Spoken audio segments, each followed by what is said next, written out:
la première bagarre qu'on a à expliquer à nos collègues, on sait que parce que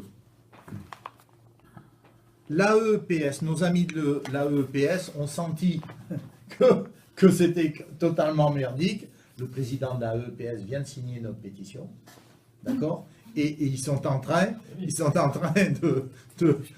Eux aussi savent faire le rétropédalage. Non, mais tout à fait. Mais par contre, donc il faut voir, c'est ce que dit le SE, ce que va dire l'IG. Ils vont développer la thèse d'une EPS soclée, c'est-à-dire une EPS collant au socle. Donc l'opération, c'est de dire, on compare le texte socle, on compare le volet 2 qu'ils ont laissé passer, sur lequel ils n'ont pas travaillé, et vous apercevez comment le volet 2, dans un volume contraint, traduit le texte du socle en langage EPS, ok? Et puis le texte programme. Et là, c'est la rupture, elle est là. Donc, on va contester l'IG sur non, l'EPS n'est pas soclé. Non. Donc, j'ai fait le tableau, mais après, il faut aller donner des explications aux copains. Il faut aller donner. Donc, je suis en train de le rédiger, je vais vous donner les explications. C'est-à-dire que dans vos réunions, c'est de dire, non, dans le processus qu'on a vécu, d'accord, ils réécrivent un programme qui rompt par rapport au socle. Putain, ça, c'est vachement dangereux. Surtout le socle, c'est un décret. Oui, le socle, c'est un texte, oui, c'est pas un truc... Ok. Bon. Donc, premier élément, ça, c'est il faut qu'on tue la question du rapport au sol. Deuxième élément, alors j'ai commencé, et je vais il faut que je le termine, je prends groupe d'APSA par groupe d'APSA, je mets qu'est-ce qu'il y a dans le programme, cycle 2, cycle 3, cycle 4. C'est avec ce travail-là, c'est ce qu'il y a. C'est le travail de démonstration qu'a fait Christian au groupe en commission spécialisée collège, c'est-à-dire vous vous apercevez que c'est la même chose en cycle 2 et en cycle 4. La seule opération a consisté, les bouts de phrases sont inversés. Les bouts de phrases sont inversés. C'est-à-dire que la deuxième démonstration, c'est vide tant que tu n'as pas sous le nez cycle 2, cycle 3, cycle 4, et qu'à l'intérieur, il faut extraire qu'est-ce qui renvoie à un contenu. D'accord ? Les contenus en Sportco, cycle 4. Alors, si Sportco mélangé avec BAD, c'est améliorer son efficacité, faire basculer le rapport de force en sa faveur. Quand on l'a. Oui, faire basculer le rapport de force en sa faveur, changer rapidement de statut attaquant-défenseur. Il y a un quatrième item qui me... Mais ok, vous vous rendez compte, ça c'est un programme. Ça c'est un programme. Tiens, faut aller voir le programme de maths. Donc la question, elle est, pour répondre à ta question, il n'y a plus de contenu. Globalement, parce que après, vous allez retrouver les formulations, il faut verbaliser, il faut observer, il faut... D'accord ? Donc, il faut co-arbitrer. Mais si, le troisième truc, c'est co-arbitrer. Donc, ils ne sauront pas jouer. Ils ne savent toujours pas jouer au handball. D'accord ? En troisième, tu es sur je change rapidement de statut attaquant-défenseur, mais il faudra que je sache co-arbitrer. Donc, ça n'est pas... D'ailleurs, y compris sur le co-arbitrage, d'accord, ils évacuent didactiquement, par exemple, tout ce qui est l'auto-arbitrage, des trucs comme ça. Donc il y a des partis pris, didactiques qui sont une conception fossilisée de l'activité. C'est-à-dire, ils n'imaginent pas que, par exemple, une activité d'opposition puisse être auto-arbitrée. Alors, pour le coup du schéma techniciste, là, d'accord, bon. Et donc, la question de l'arbitrage, qui peut être une dimension intéressante de formation, ok, mais c'est pas l'arbitrage qui est au cœur de ce qui joue du point de vue de la transformation des mômes dans leur rapport à l'activité. On fait passer en premier plan des éléments. Mais moi, j'ai envie de dire, comme on ne sait pas transformer les mômes dans leur motricité, d'accord, eh ben, on va leur faire tenir une fiche d'observation, on va les faire arbitrer, on va leur faire verbaliser, parce que ça ne mange pas de pain. Ça ne mange pas de pain, il n'y a pas d'apprentissage. Donc, on vide. Si on vide l'EPS de contenu, eh bien, à partir de ce moment-là, qu'est-ce qu'on évalue?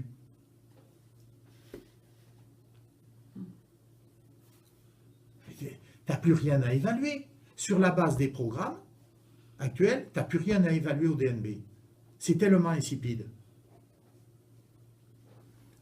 Lorsque vous avez en athlétisme, l'apprentissage principal, c'est mobiliser ses ressources pour faire la meilleure performance possible. Quel contenu vous mettez derrière? Qu'est-ce que vous voulez évaluer? Vous n'avez rien à évaluer. Donc à ce moment-là,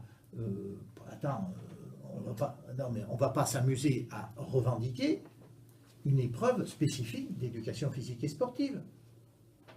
Donc, on va dire, mais l'éducation physique et sportive, elle va servir à évaluer le socle.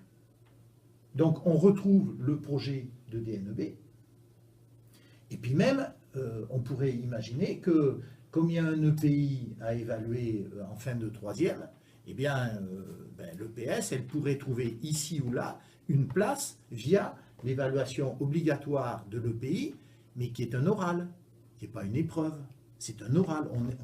D'accord? C'est-à-dire que l'épreuve d'EPI en fin de troisième, c'est un oral sur... C'est pas de la pratique, c'est un oral sur la pratique. L'EPS et donc le deuxième document que vous allez avoir, c'est l'EPS et les vides de contenu. Et là, il va être très compliqué de nous faire, parce que sinon, ils vont nous faire le coup des documents d'accompagnement. Attendez, sauf que ce n'est pas la même chose. Les documents d'accompagnement ne sont pas des documents officiels, ce sont des documents d'aide. Premièrement. Deuxièmement, est-ce que dans les documents d'accompagnement, il va y avoir de la controverse didactique? Oui ou non? Parce que ce qu'ils ne veulent pas, c'est que, ils disent, par exemple, on ouvre, mais ils ne veulent pas qu'il y ait de controverse didactique. Donc, ça veut dire que, je vous prends un exemple. Moi, les documents d'accompagnement, aujourd'hui, par exemple, sur l'activité badminton, vous disent en niveau 1, service réglementaire. Moi, travaillant avec mon copain Léo Cantier, on dit, si on veut que les enfants n'apprennent pas, on fait ça. Et on est sur... Ah oui, ça produit de l'échec d'apprentissage. Par contre, faisons ce qu'on appelle du service débridé. Parce que le service débridé, il permet... Donc, service débridé, c'est une mise en jeu, le volant, il doit monter. Donc, tu serres comme ça, tu serres comme ça, tu serres... Ok? C'est une mise en jeu. Ok? Et en plus, tu n'as surtout pas droite-gauche parce que c'est compliqué. Donc, tu serres tout terrain, tu as simplement la ligne des 2 mètres parce qu'il faut que le volant il commence à voler. Okay, bon. Service débridé. Et le service débridé, tu peux le laisser sacrément longtemps,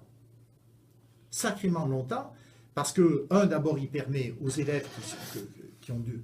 C'est compliqué la mise en jeu en badminton, ça facilite la mise en jeu, et puis ceux qui sont à l'autre bout de la chaîne, d'accord? Moi, j'ai des élèves de 6e, 3e séance. Hein. Service débridé, ils ont compris hein, qu'il fallait envoyer le machin au fond. Hein. Oui, c'est-à-dire que tu tires tout le monde là-dedans. Parce qu'à partir de ce moment-là, en 3 séances, tu as des mômes qui sont déjà dans une activité stratégique, alors que tu en as d'autres qui sont encore dans la difficulté, si tu veux, d'être sur engagement-renvoi. Donc, est-ce que dans les documents d'accompagnement, ils vont tolérer ça? Non, ils ne vont pas tolérer. Ils vont encadrer didactiquement dans des conceptions Alors, par exemple, le jeu, alors toutes les productions didactiques, on joue au rugby, passe avant, ils sont venus voir avec une classe de 6e ou 5e ce que ça produit, ça, la qualité du jeu. Non, ils ne connaissent pas, ils ignorent. Ah ben, ils ignorent d'autant plus que comme c'est un militant du SNEP bien connu qui promeut, militant du SNEP, Reches, mais on retrouve Daniel Boutier, on retrouve des noms comme ça. Donc, ok, ces gens-là sont classés culturalistes. Pas savants, d'accord? Et Cremonesi, il dit, eh ben oui, mais moi, par exemple, en handball, le petit, la petite, qui fait une interception, et il part au but, il ne dribble pas, mais il part au but. Et je tolère, c'est une phase de jeu, parce que l'important, c'est, elle récupère, traverseur, tous traverseurs. Il dit, parce que tous traverseurs, pensez devenir tous traverseurs en maîtrisant le dribble avec un petit ballon, d'accord, bon. Donc, il conteste, il nous traite de culturalistes, alors qu'on voit bien que les copains qui sont sur des options, justement parce qu'ils sont dans une option culturaliste, c'est-à-dire l'option culturaliste, ouais, elle prend en compte une dimension anthropologique, c'est quoi le sens de l'activité, et une dimension épistémologique, c'est-à-dire comment les savoirs se sont construits dans l'activité. Et donc, quand Crémeau, il dit, ben moi, on joue, quand on intercepte, il n'y a plus de dribble, d'accord? Et qu'est-ce qu'il fait? Eh bien, parce que le dribble en handball, il s'est construit comment? 3 pas, un dribble, 3 pas, un dribble, 3 pas, un dribble, lorsque le handball était un dérivé du foot et que se jouait sur herbe, sur grand terrain. Que la passe arrière en rugby, elle n'est pas arrivée là comme ça. Elle a une histoire, la règle. Et donc, la question des documents d'accompagnement, vous comprenez que la question du document d'accompagnement et des controverses d'ordre didactique ne va pas être menée. Tu ne vas pas avoir des documents d'accompagnement qui sont, pour le coup, totalement encadrés. Donc, on fait un programme dans lequel il n'y a rien, on dit les documents d'accompagnement, mais on ne va pas tolérer qu'il puisse y avoir d'approches didactiques différentes, divergences, de controverses là-dessus, sur les façons dont on apprend. Et on va se balancer dans un DNEB dans lequel l'EPS, elle n'a strictement plus aucune place et elle n'est plus évaluée en tant que telle. Donc en fait, ce que tu veux dire un peu par là, avec la volonté un peu de l'inspection générale de ne pas être sur les pratiques, mais sur des choses très générales, c'est que la question, voilà, des programmes, enfin tu dis qu'ils sont plus liés au socle, mais moi je dirais qu'ils sont presque liés au socle Fillon, qui mettait, voilà, le PS en dehors. La question programme DNB, et donc aussi réforme des collèges, une réforme des collèges qui n'est pas basée sur les savoirs, oui, oui, est une cohérence totale d'un projet d'école et d'un projet de société, de oui, formation du citoyen. Oui. Et donc là, il se dévoile. Mais parce qu'il y a, si tu veux, il y a une posture, il faut savoir que l'inspection générale est indépendante du ministère. Ils ne peuvent pas être évoqués. Ils ne peuvent pas être évoqués. Quand ils sont nommés, quand tu es nommé, tu es totalement indépendant. Ils peuvent être placardisés, mais pas révoqués. Oui, oui, oui, ils ne peuvent pas être révoqués. Sauf pour faute pénale, mais ils ne peuvent pas. Donc, ils ont une indépendance là-dessus. Au lieu de travailler sur cette indépendance, ils ont théorisé que pour défendre l'éducation physique et sportive, il fallait coller au plus près de toutes les réformes, quelles qu'elles soient. Donc aujourd'hui, ils collent à la réforme du collège.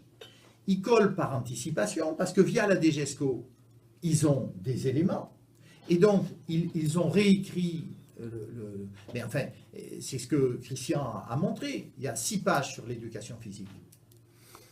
Sur les 6 pages, ok, vous avez 2 pages qui portent sur l'interdisciplinarité, avec des liens qui sont complètement délirants, si tu veux.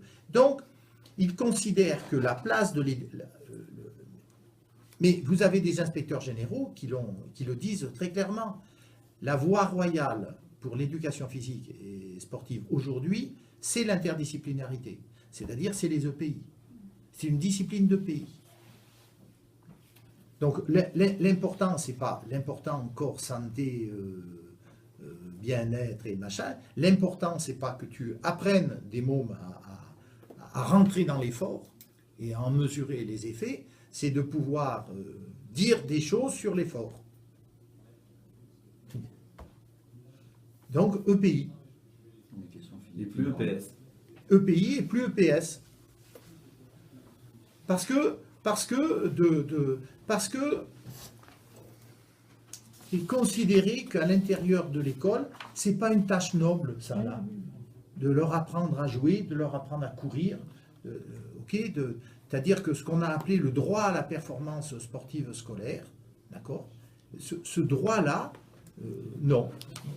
Donc c'est bien le développement d'une éducation physique et sportive qui peut plaire à une partie des élèves, d'accord, c'est-à-dire des élèves purement scolaires, mais alors qui nous envoient au carton avec les élèves qui ont le plus de distance par rapport à l'école, c'est-à-dire qu'aller faire des cours avec un certain nombre de classes dans lesquelles systématiquement ils vont avoir la planchette, le stylo, bon, et puis après ça donne des choses ridicules. Enfin, vous avez vu, moi je vois ça là, parce que je l'ai vu l'année dernière avec une stagiaire, natation avec la fiche d'observation. Hein.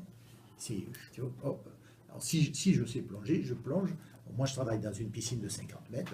Tu ressors, tu viens sur les gradins, tu remplis la fiche d'observation. Dégoulinant, ils remplissent la fiche d'observation, ils retournent au départ, ils font 50 mètres et ainsi de suite. Bonjour l'état de la fiche d'observation à la fin de la séance. Et c'est grotesque. Mais moi, j'avais une... Là, mais vous mettez dans le moule, c'était une stagiaire, elle est dans le moule. C'est grotesque. Et donc la question des malentendus, la question des malentendus, là, écoutez, là, ne peut que s'accélérer, ça.